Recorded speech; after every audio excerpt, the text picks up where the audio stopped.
YouTube subscribers అందరికీ కూడా ఒక చిన్న క్లారిఫికేషన్ అండి. 2026లోని భోగి సంక్రాంతి ఎప్పుడు జరుపుకోవాలి, 13థ్‌న 14థ్‌న అనేసి కొంచెం కన్ఫ్యూజన్లో ఉన్నారు.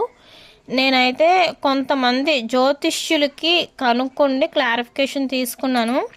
అదేంటంటే మన పంచాంగం ప్రకారం వాళ్ళు ఏం చెప్పారంటే 14థ్‌ని భోగి జరుపుకోవాలని చెప్పారు. సూర్యుడు ధనుసు రాశి నుంచి మకర రాశిలో ప్రవేశించే ముందు రోజు భోగిగా మనం ఓకే చేసుకుని భోగి ఫెస్టివల్ జరుపుకోవాలన్నారు. సో 14థ్‌ని భోగి, అలాగే నెక్స్ట్ అదే రోజున భోగి మంటలు వేసుకొని భోగి అన్నది సెలబ్రేట్ చేసుకోవాలి. నెక్స్ట్ 15థ్‌ని సంక్రాంతి ఫెస్టివల్ అన్నది సెలబ్రేట్ చేసుకుంటాము.